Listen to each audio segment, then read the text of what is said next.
made up, founded on the work of Stacia Williams, who is the principal in SKN Vibes in St. Kitts and Nevis.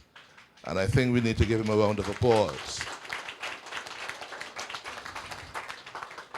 Open Interactive also is very much part of the work of Adam Adamson, who is, we have adopted him as a Kittitian who is here from North America and working very much with us in putting forward the framework for this launch of the government's portal. It was about 12 months ago that Open Interactive took the manifesto of the Team Unity movement and went away and came back some 6 weeks later with a number of proposals which they dubbed a nation-building framework. They went into a manifesto and found 193 promises that were made to the people of St. Kitts and Nevis. And we have been maintaining those promises one by one by one. I think at last count we're up to about 47 within the first year.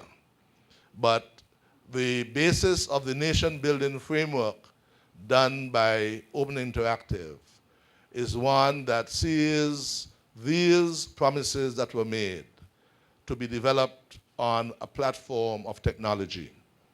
And so they have, if you look around this room, one of the features you'd find would be a number of apps and a number of proposals that have been brought to us, some of which we will be rolling out and unveiling, some of which, this is one of them. What we are seeing here is one of them. It's a beautiful partnership, from this private company, Open Interactive, with the government's technological team. And I want to recognize at this point in time the work that's done inside government to do technology. And today, the Department of Technology is well represented here.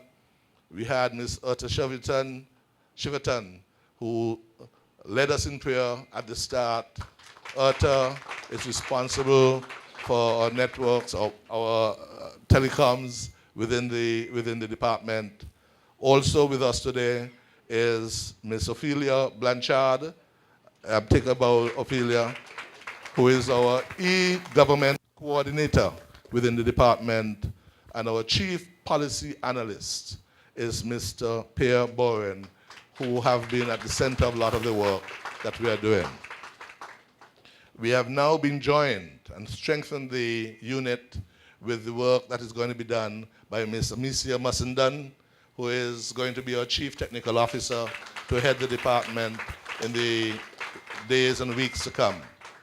Within government, we recognize that it was critical to be able to improve, to bolster the work that is done, as we need to change the way in which government works, to deliver services to and for the people.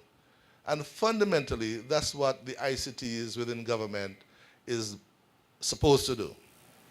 We need in government to have a secure network, a network by which all government departments are linked, a network that is protected from cyber attack, a network in which we can communicate, exchange data, files, and in which it makes work much more efficient, much more effective, and where the whole standard of government is going to rise. It is what is transformative about what we do, and the transformation of the government, we hope, will act as a leader to the entire society, community in which we are in. I want finally to welcome as well the team from Mendex, Mendex is the platform on which this e-portal has been built. We have two representatives from the Mendex here with us this morning, and we'll be hearing from them later. They've come all the way from Holland to be here with us, and it's a work that we have had to do to be able to bring this technology to us here in St. Kitts and Nevis. As we progress this morning, we'll be hearing from you two gentlemen to tell us a little bit about the work you do and how the actual platform, technological platform that you have brought us is all going to be done. So, where are we? I would just want to say welcome, enjoy, walk around the room, see what we have to offer, and we will shortly be unveiling this portal as we excite. We hope that you really enjoy it. You feel that what you have come here to do has been worthwhile, and we look forward to the work as we go forward. I just want to say one final thing. The Prime Minister has spoken about the rebranding exercise, so has Jamie. We have spoken about information and content. But what makes this platform, this portal, so exciting is the transactions board. Transactions. Whether it is we are going to be able to pay our utility bills, telephone bills, well, electricity bills, water bills, online, from your cell phone, desktop. Whether it is you'll be able to apply for a passport online, whether it is you'll be able to renew your driver's license, visit the voters list, see if your name is on it, a picture list, so that will have access. Whatever it is, we would hope that this portal would be able to build out each and every service the government delivers to the people over time. All won't happen today or tomorrow. And we expect over the next few years, we'll be adding new and more improved services to the people that we can have interactively. There are a number of features that we will want to have to bring to the people. It's going to be very exciting. It is exciting. And we look forward for you to embrace it, to welcome it, and to use it. Thank you very much. Good morning.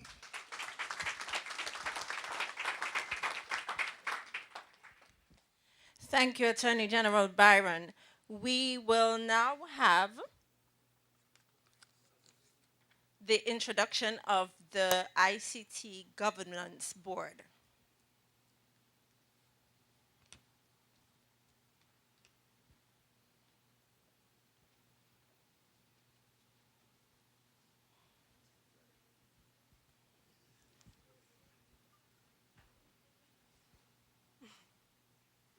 Okay, you want to do it? Okay. I think I should mention, as we have the introduction of the ICT Governance Board, why we have an ICT Governance Board.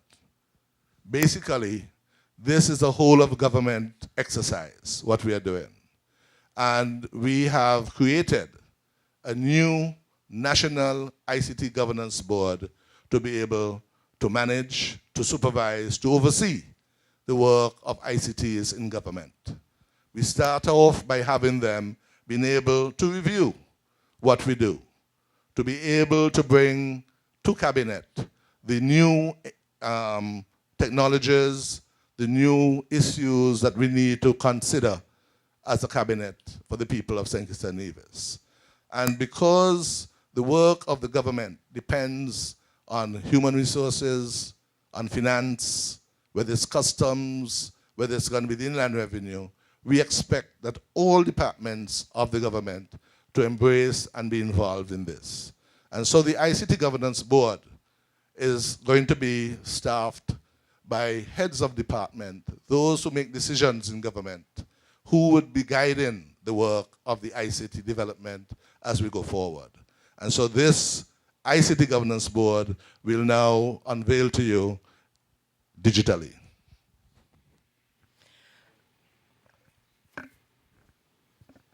Okay, we have Ms. Hillary. Okay, let's go back from the beginning. We have Ms. Amicia Mussenden.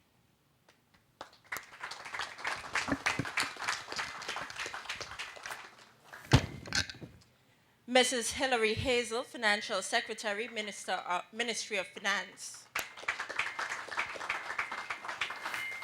Mr. Stanley Knight, Permanent Secretary, Justice, Legal Affairs, and Communications. Mrs. Torfrida Rochester, Chairpersonal Office, Human Resource Management Department. Mrs. Ione Liebert Willett, Personal Secretary, Department of Education. Okay, I'm sorry, there's a mistake there. She is the Permanent Secretary. We have Mrs. Brenda Boncampo, Permanent Secretary, Public Infrastructure.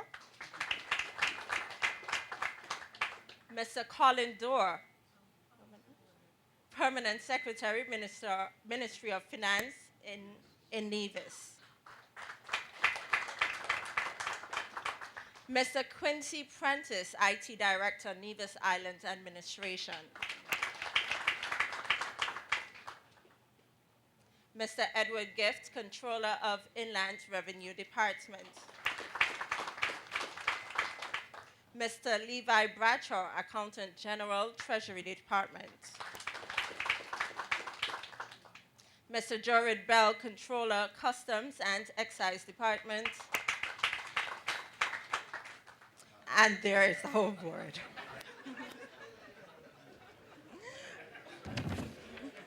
Okay, so as we move on, we have a profile by CFBC students and an innovation project.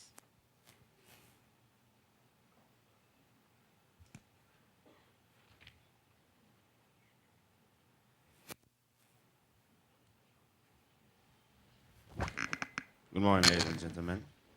Please allow me to adapt the protocol which has already been established. My name is Shakir Benjamin. I'm a student of the Clarence Y. Bryant College Technical Vocational Educational and Management Studies IT program. And today I'll be presenting on innovation for the future of St. Kitts and Nevis. On this slide, this is just a picture showing you all the IT students, both first and second years, and accompanied by the president, Mr. Daly, the dean of TVEMS, Mr. Abraham, and the IT lecturer slash student advisor, Mr. Neil.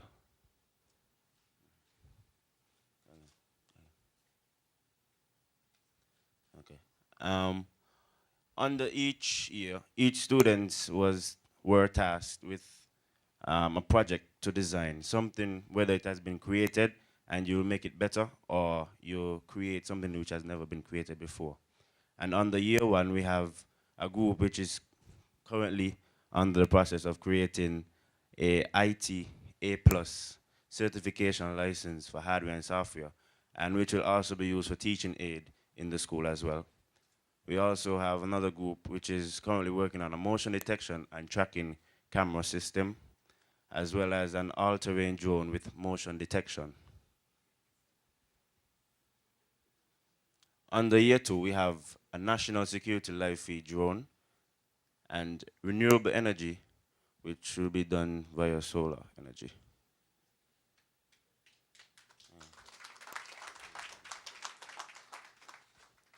Okay. For the first project, we will be taking a normal computer system and taking it apart, and we will basically put it on a flat surface which will be designed somewhat like a podium. So you'll be able to see all the different components which make up a computer system, which will help those students who are not really up to par with the hardware of a computer system, but they're good with the software. So this will help them in remembering each component on a day-to-day basis as they go to class. And this is just a diagram basically showing the idea of what we have in mind.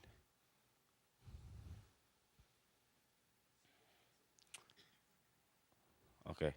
For the tracking camera system, We will be taking a camera similar to this, and it will be able to pick up someone.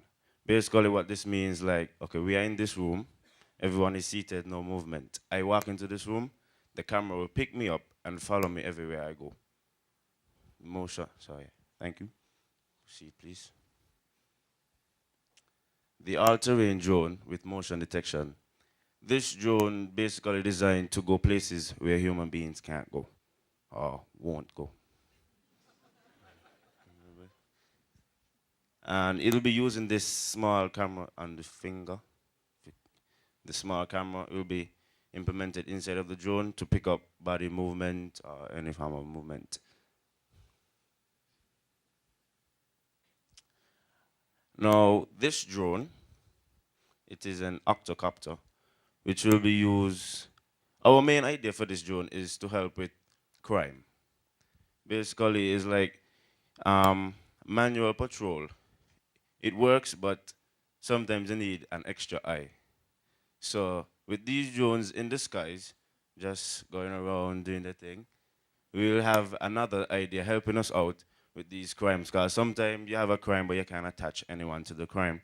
So this drone can help out. And it will be a live feed, so you'll have a master control room, which will be picking up everything and give you eyes where you can't see.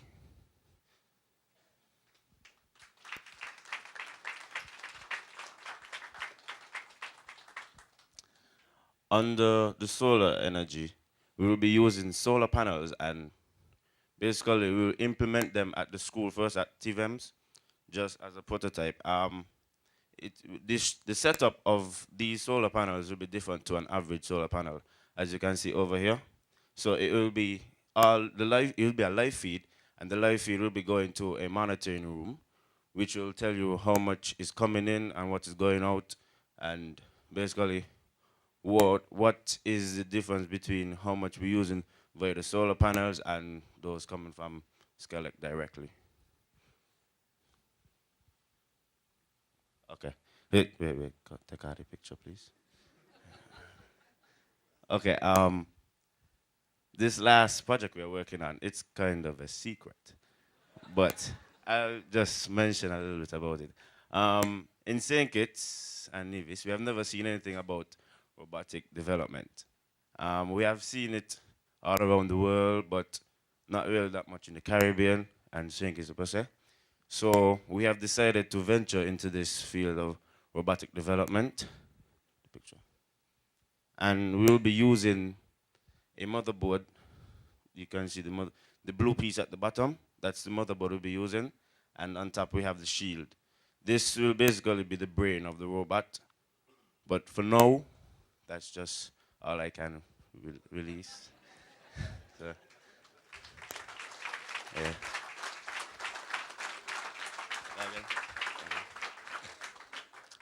Yes.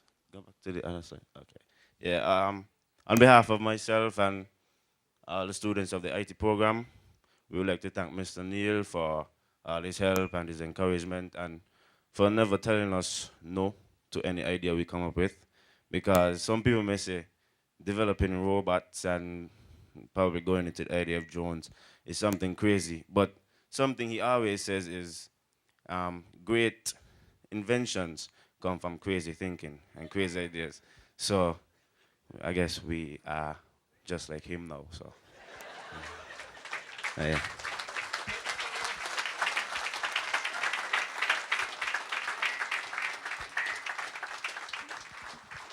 The future for St. Kitts and Nevis does look bright.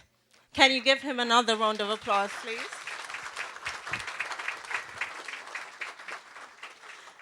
Now, you have heard a lot about the ICT Governance Board. Now, let's talk a little bit about the e-Governance portal.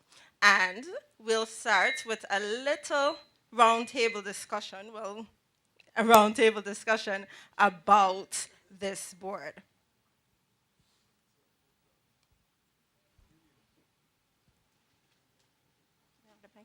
So I'll pass down the mics. We only have two, so it's working. They changed the batteries. Yeah.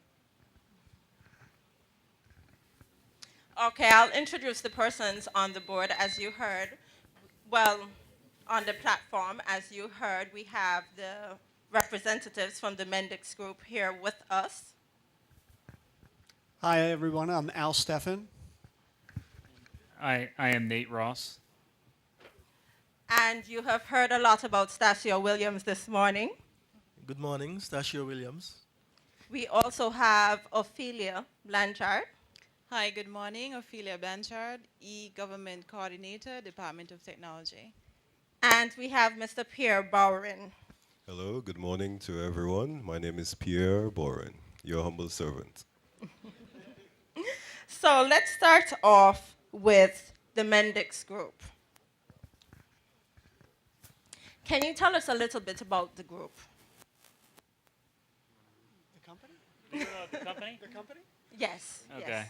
So Mendix is a rapid application development platform. So it allows you to take an idea and to bring it to life without any technical coding. So it's all a visual-based, modeling-driven application build. So it allows someone to, take one of your ideas and to bring it to life without having to be, a technical person. I mean, you have to be technical like Stasio to do it as well as he does, but it allows anybody to build applications. What is APAS and Agile Technology? So APAS is Application Platform as a Service. So it's a cloud infrastructure that allows you to build applications and use agile methodologies, which is what the rapid application development is. It allows you to do the bimodal IT, which is two-speed IT, which is what Mendix is. It's the rapid application development without coding. What? Okay, cloud is a infrastructure that is put together that allows you to be resilient. It's infrastructure outside. What? I think the AG is trying to tell you that Okay. you need to speak for persons who are not Okay. technology inclined. I'm telling you, I'm not very smart. I just make this stuff up as I go. So hopefully I sound good. No. Cloud is basically, it's not really up in the sky. It's in a data center outside of here. So what it is it's a bunch of hardware put together that allows people to, several companies to go in together and justify and utilize large infrastructure without having to have it sit in your own data center. So it's cost effective. So you're not buying all the hardware, setting up all the networking, putting everything together, having to manage it. It's outside here, sitting in a data center that allows several entities to be able to leverage it. Okay, tell us a little bit about microflows and how they help to enhance the e-government. Okay, I'm going to let Al take this one since he's smarter than me. Better looking, too. So just a couple things before microflows. So Nate mentioned Mendix is a platform on top of which you're going to build all of these applications. We're about 250-person organization, originally founded out of the Netherlands, headquartered out of the U.S. today in Boston, where I'm from. And the entire vision for Mendix is very aligned with what the Prime Minister said earlier about efficiency and working in an agile way. And what that means is when organizations come together on Mendix, they bring their technical teams together with the process owners. So the cabinet members and the constituents that run your business today don't need to worry about code. What they can do is they leverage Mendix to build applications in a very visual way. So we very much align with what you're trying to do around speed and efficiency and innovation. That's why organizations build out on Mendix as opposed to typing code. To the specific question, what a microflow does, which I think connects to one of the goals, which is to connect all of the different cabinets and different areas of the government together, from getting a driver's license to paying for water.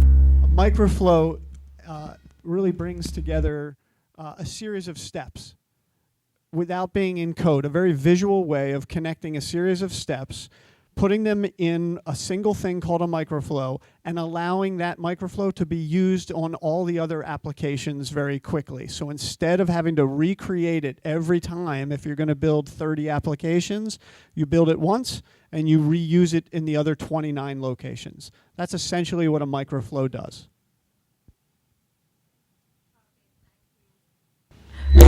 We now ask Tasio to do a demonstration of the portal.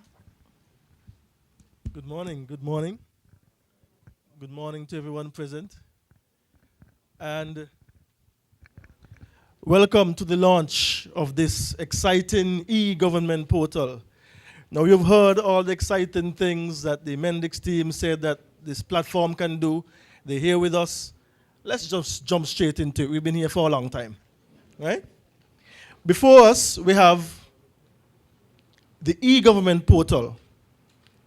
And it will be and is accessible via the government main domain gov.kn. The Attorney General spoke earlier about the public-private partnership, which we'll get into a little later as well. But I just want to showcase what this portal was meant to be. The Prime Minister spoke about e-participation and the importance of having our citizens accessing government information online and being able to contribute feedback and access services from the government online.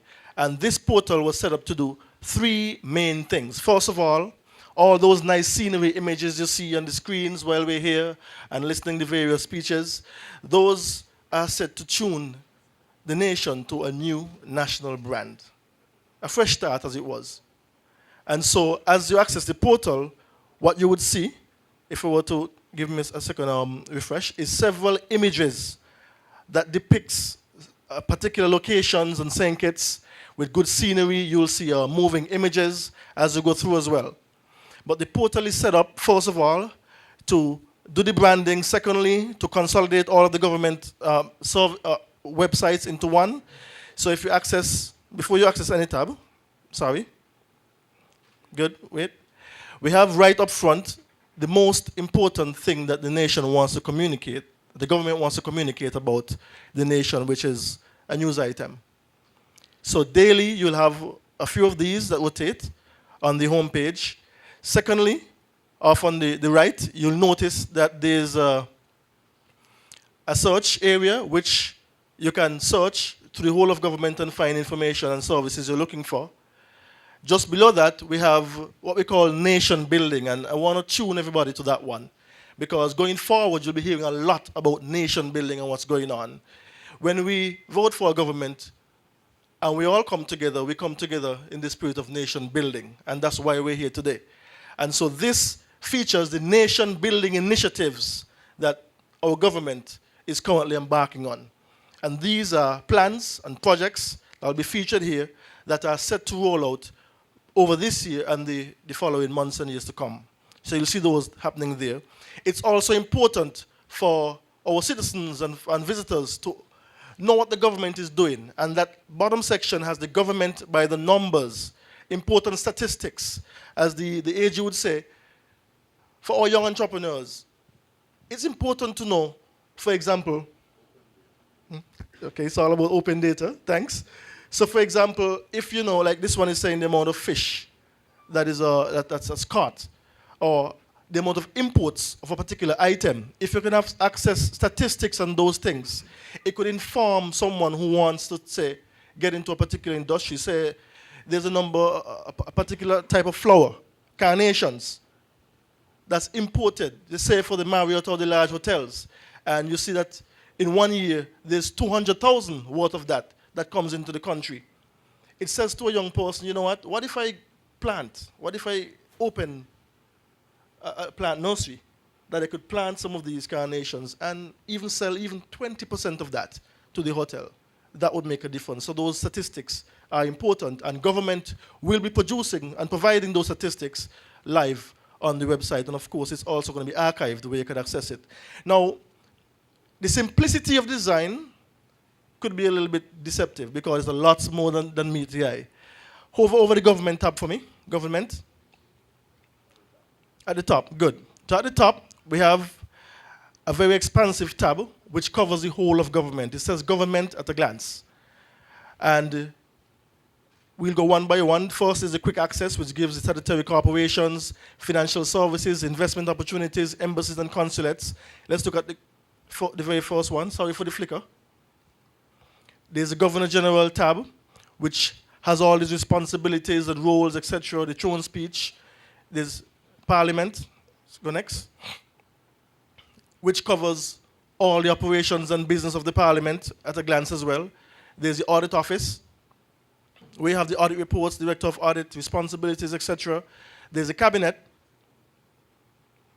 our elected representatives and senators as part of the executive of our governance system. Then there's the Judiciary, which has the Justice of Appeal, magistrates, and our court system. There's the ministries. So at a glance, you can access and interact with any ministry across the whole of government. And then there's the departments, which is an even more expansive list of all departments available across government. And so at a glance, in that one tab, you have access to all of this information right away.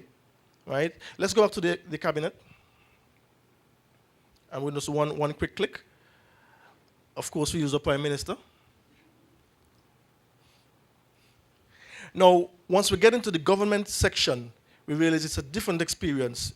It's a more polished experience where you can access the biography of the Prime Minister, click on the next tab as we go along, ministerial portfolio, if there are specific press releases, the initiatives that he has put forward from the estimates and what he wants to do for his ministries this year, it's all there. Any videos and social media access, those things will all be streamed into this particular section. Also, you can click on another minister for me, please. It remains the same for any particular minister, say the Deputy Prime Minister, and it's right here. So at a glance, you can access any part, any bit of information, press releases, etc. for the ministers. Let's quickly scan across the top area. I won't go much further. Go back to the home page for me, please. I'm trying not to go too long because it's accessible after we unveil. You can actually interact with the website at the mobile stations over there, or you could actually access it on your website, on your mobile devices or your tablets, PCs, etc. So I'm just going to touch on a few key areas and then we'll move on. Across the top as well, we have services. That's the next tab. Now, services. This section is where we will embark upon process engineering. This is where we'll go department by department and bring a number of services online, like the Inland Revenue Department, which is already out there leading the way. Some of those services will be process engineered here and available also via apps. When we get to the law section, I'm going to speak a bit about the App Store as well. So you have all the health services, community-based services, taxes, everything is going to be accessible through here under that one tab for services. Next, there's a few other tabs, which is the visitor, lifestyle, business, education, employment. What this does, it allows a visitor, whether a resident or a home or abroad, or anyone who is visiting our country, or who just wants to know about what St. Kitts and Nevis is all about. There's a branded experience here with detailed information as well that they can access. So it's all here at a glance. On the very far right, there's a MySKN area. What that would be is every single citizen in this room, everybody here would have an ID. Still to be determined if it's going to be your social security. It's going to be an ID, a unique ID that connects you to the government and give you access to your benefits, social security benefits, services, being able to do your driver's license and renewals online, business license, whatever it is that applies to you as an individual, it'll be tied on to one unique ID that you can log in and access government services. Let's quickly, securely, guaranteed by the Mendix platform, which is one of the most robust and secure platforms available today.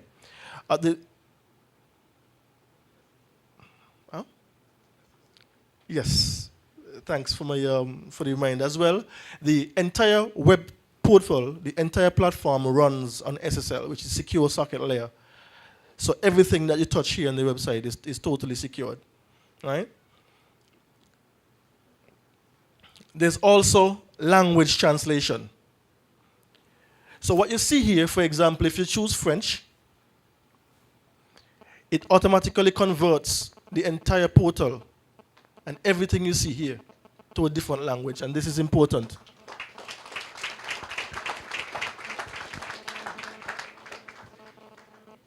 We are now Chinese. Let's go Chinese, sure.